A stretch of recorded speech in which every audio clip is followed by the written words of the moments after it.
Welcome back, college sports fans. It's me, the college sports super fan. Let's get into three massive women's college basketball matchups that are coming up this weekend, and I'm going to go in chronological order. There's one huge game on Saturday, a massive game on Sunday, and then another really big game on Monday. So let's get into this very first one. Top 10 showdown, number 6 Notre Dame at number 3 USC. Historically, the Fighting Irish and the Trojans are an iconic college football matchup. This year, it's going to be an iconic women's basketball matchup.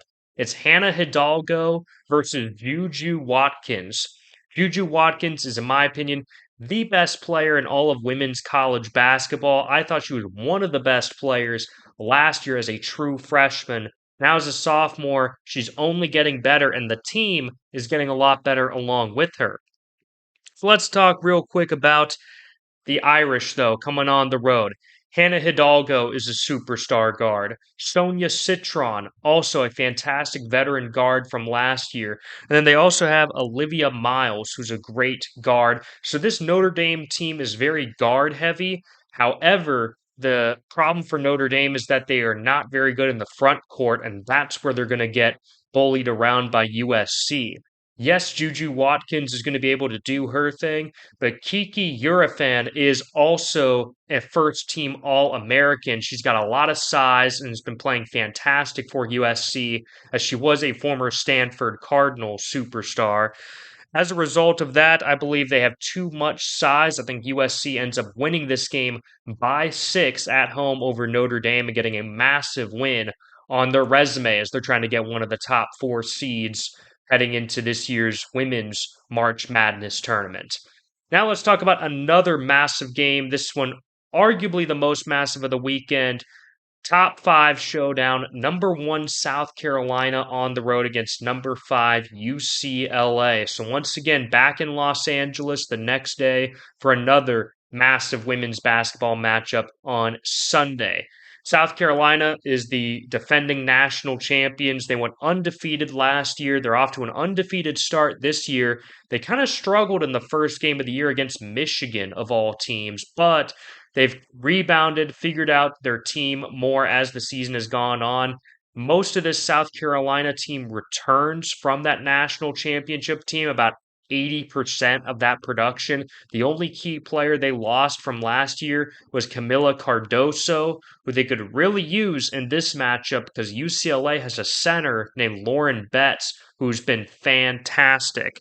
Betts is coming off of a impressive double-double performance where UCLA beat Arkansas badly. They beat them by at least 40 points at home, a fellow SEC team. So UCLA is coming off of a big win there.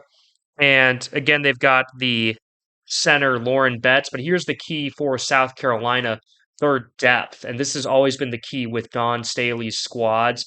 First, second unit is typically the best second unit in the country. And the guards are very deep. Listen to some of these key players that South Carolina has as their guards. They've got Malaysia Fulwiley. They have Tahina Paopao, who's coming off a great game, and she's a lethal three-point shooter as well. They have Bree Hull and Raven Johnson also. And then the front court has basically been Chloe Kitts and also Alea Watkins. Now, neither one of them are Camila Cardoso, but so far they've been able to get the job done. And now against UCLA, they just have too much depth, and Betts will have to hit the bench at some point. And Kiki Rice is not coming off of a very good game for the Bruins against that blowout over Arkansas. So as a result, I believe South Carolina will end up winning this game by 4 on the road. They will be tested, but they will keep their undefeated season alive. Next, and finally, number 10 Kansas State versus number 14 Duke in Henderson, Nevada. So this is a neutral site game. If it was on the road against Duke, I would give the Blue Devils a fighting chance to win this one. However, Duke has been a bit inconsistent. They had a 5-point loss at number 11 Maryland, which is an impressive loss, but they're also only coming off of a 4-point win over South Dakota State, which South Dakota State typically, and including on the women's side, is not a bad women's team. But still, if you're Duke, you would think you would win that game by a lot more. And for the Wildcats, they have a superstar center, as they typically do on their women's team. But Aoka Lee is coming off of back to back double double performances.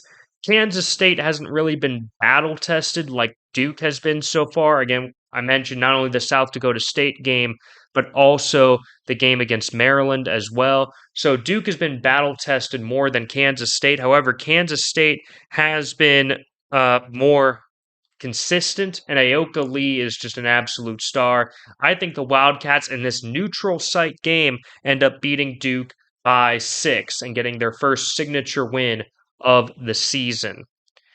All right, guys, that's going to do it for me here for this video. If you like this video, make sure to give it a thumbs up and also hit that notification bell because I've got some great college football content.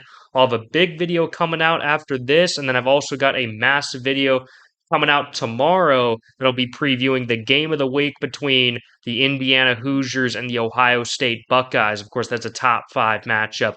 This video I've got coming out later tonight is 15 different games that are going to be other exciting matchups to watch this Saturday and technically Friday night as well.